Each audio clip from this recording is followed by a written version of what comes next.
Well, I have my little heater here on the counter blasting because I keep the door open. I have a dog, and I keep the door open because he's mostly an inside dog, and I keep the little sliding door open so he can run in and out, and it's cold outside. So anyway, so if you hear that heat blasting, if you hear something blasting, it's this little heater, or this little tabletop heater I have, if you hear something blasting. But I want to go into this really quickly. You know, it's time to, people have a right to not want to tolerate certain things, okay? And I want to talk about this continuing thing of being a good woman. This is just one example. Being a good woman when you tolerate something that really should not be tolerated. Now, I remember doing a video about Youngblood, Dwayne Youngblood, and Larry Reid. Now, to be honest with you, I probably shouldn't have made a video about them because I'm really not familiar with either one of them. I've heard of Larry Reid, but I never watched him.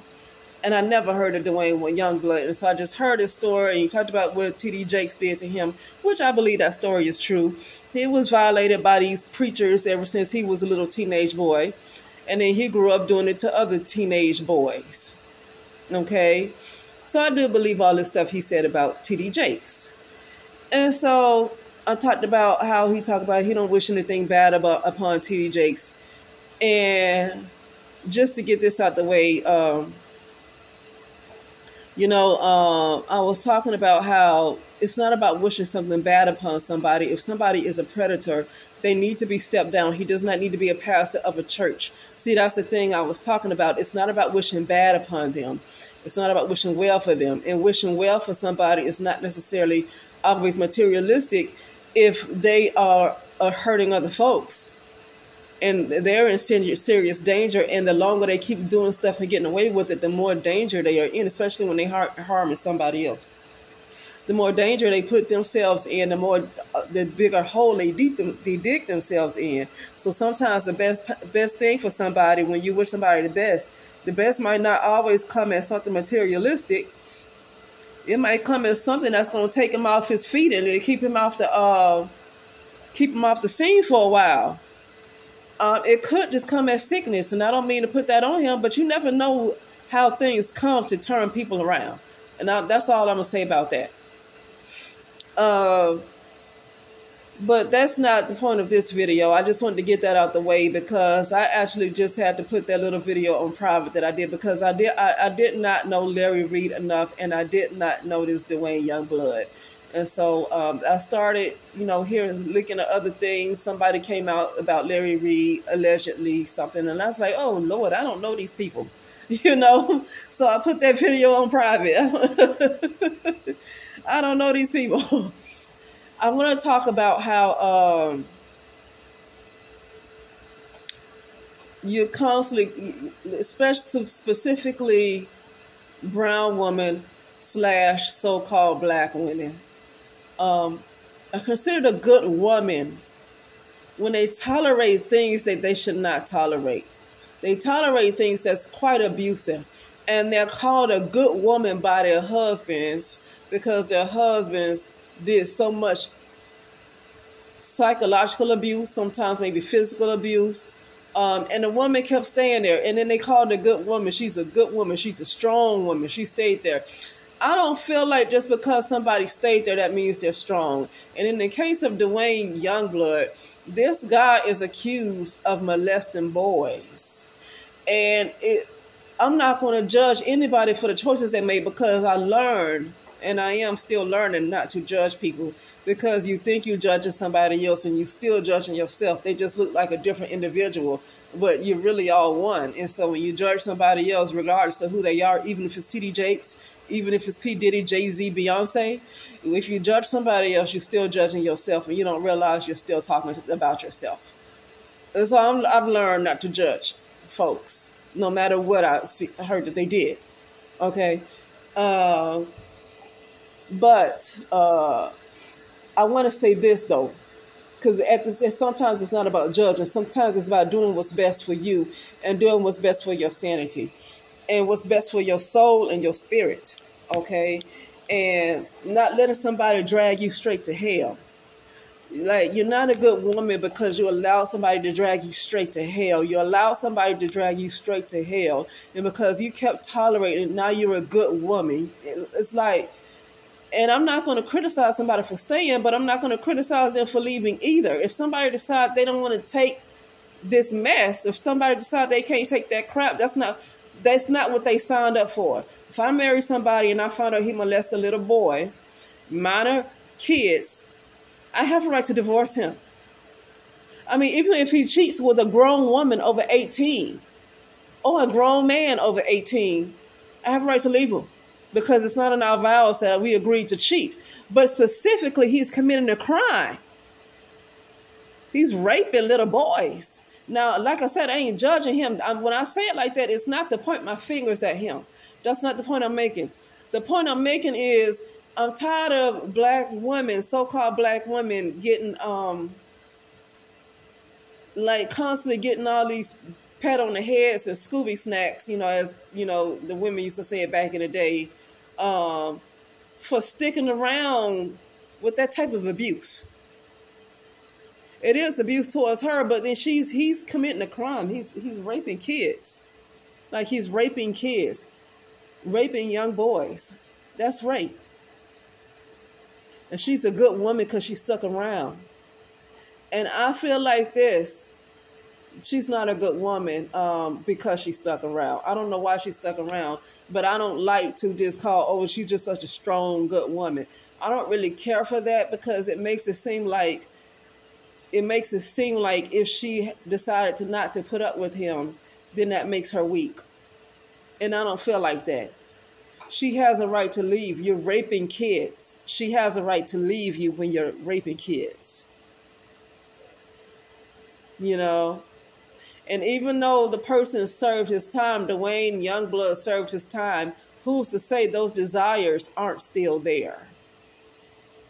So when you say somebody's a strong woman because she stuck by you, and she's a strong woman, well, if she would have left you, she still would have been an even stronger woman to me. Would have been an even stronger woman because nobody has to stick by you when you're raping children. Okay? And I want to read this about Ananias and Sapphira because I'm tired of women being told to stick by these men when they do crazy stuff like this.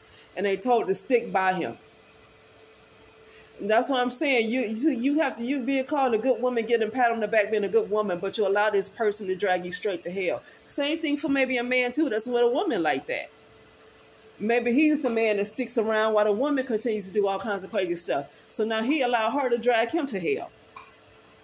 And when I say to hell, I don't necessarily mean it like in the Bible how the preachers like to preach hellfire. I'm talking about like a lower level of consciousness.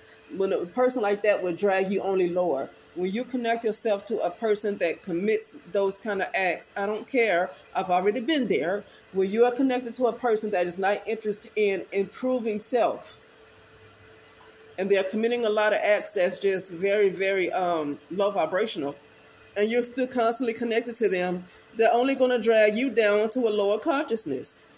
They're only going to drag you down. Okay? They're only going to drag you down. But I want to look at this. Let me look up something.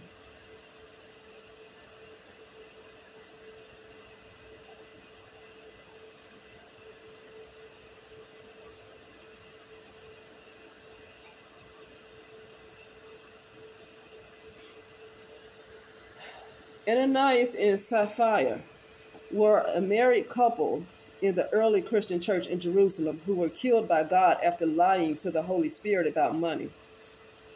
Their story is told in the New Testament in Acts of the Apostles, chapter 5. Okay. So here's what happened.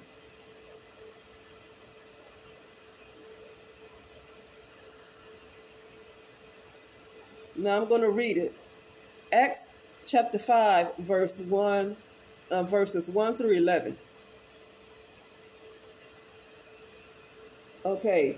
Now a man named Ananias, together with his wife Sapphira, also sold a piece of property. With his wife's full knowledge, he kept back part of the money for himself, but brought the rest and put it at the apostles' feet. Then Peter said, Ananias, how is it that Satan has filled your heart that you have lied to the Holy Spirit and have kept for yourself some of the money you received for the land? Didn't it belong to you before it was sold? And after it was sold, wasn't the money at your disposal? What made you think of doing such a thing? You have not lied just to human beings, but to God. When Ananias heard this, he fell down and died, and great fear seized all who heard what had happened. Then some young men came forward and wrapped up his body and carried him out and buried him. Now, this is the part that I want to get to, because this is why I'm bringing this up, because I'm talking about this Mr. Youngblood's wife. Okay, so now verse 7. About 3 hours later, his wife came in, that's Sapphira. About 3 hours later, his wife came in, not knowing what had happened. Peter asked her, tell me, is this the price you and Ananias got for the land? Yes, she said, that is the price. Now, here's the thing. Oh, let me finish reading. Yes, she said, that is the price. Peter said to her, how could you conspire to test the Spirit of the Lord? Listen, the feet of the men who buried your husband are at the door, and they will carry you out also. At that moment, she fell down at his feet and died. Then the young men came in and, finding her dead, carried her out and buried her beside her husband. Great fear seized the whole church and all who heard about these events. Why did I read that? Women, you're not a good woman. And I'm going to say this right now because I'm tired of women being told to stick by their man no matter what. And men and vice versa. But the thing is, the reason why I'm saying this, focusing on men, is because women are always told to submit. And you don't submit to nothing but the Holy Spirit. Now, that's for me. I don't submit to nothing but the Holy Spirit. I'm not going to submit to a human being just because they identified their gender as a man. I'm not going to identify to him. She submitted to her husband and went along with whatever he said. And she came up there. I stopped before I finished reading those verses, and I decided to finish because what I was going to say is this. If he would have lied to her, right? Now, if he would have lied and she would have really thought that that was all of the money for that land, because her husband might have lied to her, so she might not have known the truth, then that would have been a different story. For me, in my opinion, I don't think she would have dropped dead. What it is that she agreed to conspire with her husband. She agreed to go right along with him. She agreed to stick by him, even with his deception, even with him deceiving the Holy Spirit. She decided to be a good wife. And stick with her husband's lies. And she died right there, dropped at the apostles' feet. Okay? And that's what I'm talking about, examples of this Dwayne Youngblood's wife and women that's always told that they're good women when they continue to stick by something and put up with something that is just, stick by people who do these type of things, even if it's your friend. Even if it's your friend. And you say some things I'm just going to take to the grave, I ain't going to tell nobody. Well, okay, I get that sometimes. This is why I don't want to be around people, though.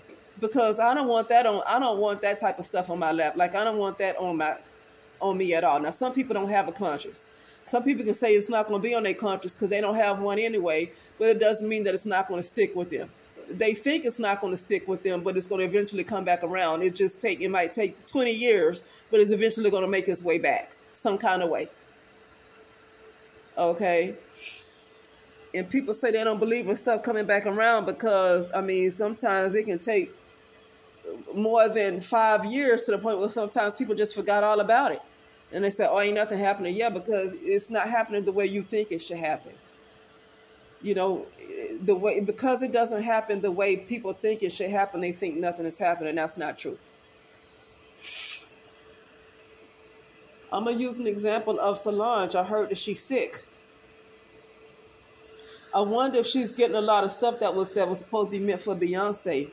Because a lot of stuff is coming around that Beyonce has put out there is coming back around. And I wonder if Solange is catching what should have been Beyonce's. See what I'm saying? It comes around. You just never know how it comes. Something could happen to a daughter. Something could happen to a mother. If you never know how it's supposed to come around, it's not for us to decide how things go back around. You know? And eventually that person is something, eventually that person is not going to get away with what they do for too long. They're just not going to get away with it. And people like that never live in peace. They act like and act all fake like they're living in peace, but they're never living in peace. But that's the point I'm saying about getting back to this guy, Dwayne Youngblood, and his wife, and how he talked about how wonderful his wife is for just sticking by him through the thick and the thin and all this stuff. And no, like if you lost your job and you having money problems and you just all of a sudden got laid off, that's the one thing right there. That's sticking through with somebody through the thick and the thin. Okay, when something happened, everything was going great, then all of a sudden somebody got sick, and she might have stuck by him while he was sick and took care of him while he was in the hospital. That's sticking through somebody in sickness and in health through the thick and the thin. Not sticking by somebody who is accused of raping little boys. Like at that time, hit the doggone door. Hit the door. Has he been delivered of that spirit that was in him, that entity that was in him that caused him to do that? That was probably passed on to him from those pastors. But I think he's always had feelings for the same sex since he was a young boy anyway. But at the same time, that doesn't mean that he always wanted to touch somebody that was younger than him. But then you never know, because he was touched as a little boy. And so when he grew up, he probably didn't think anything was wrong with it. I don't know what goes on with people's heads, you know. I don't know what goes on in people's heads. Like, I'm not here to judge him in what he's done. I want to make that clear. I'm not here to judge him in what he's done. But what I am here to say is that it's time for women to stop feeling like they have to stick by this type of stuff. It's time for women to stop feeling like they have to stick by this type of stuff and they're considered a good woman. Oh, you got a good, strong woman. No, she's a good, strong woman if she married him and then something happened where everything is going well, then suddenly he gets sick and she sticks by him. So that lets you know she wasn't just there because of maybe how he looked or maybe because he was rich. Because when he got sick and the money went down, she was still there. That might be a good woman. But the same, it goes the other way around. If he marry a woman who's bad, like real bad, like real attractive and everything, and next thing you know, she get pregnant, have all his babies and gain 100 pounds, or something happens, she gets sick with cancer, he sticks around. Okay, that's what I'm talking about right there. You know, you stick with somebody through the thick and the, you know, through the good and the bad. But sticking by somebody when they're doing things like raping children, no. Right? No. She has a right to hit the door. Okay? Like, no, that's no. Okay? You know, and that's why I read that example of Ananias and Sapphira, because Sapphira was a woman that wanted to stick by her husband and go along with whatever he said. I don't know if this woman, Youngblood's wife, goes along with everything he says. I don't know her. But it just put me in his mind of Ananias and Sapphira and how she went along with whatever her husband said. She knew that he was lying about the money that they received from the land, from the property. She knew that it was a lie, but she wanted to go along with whatever her husband said because she called herself being a good wife, going along with whatever her husband said. And she ended up dying at the apostles' feet and buried right next to her husband. Okay? So with that being said, I'll talk later.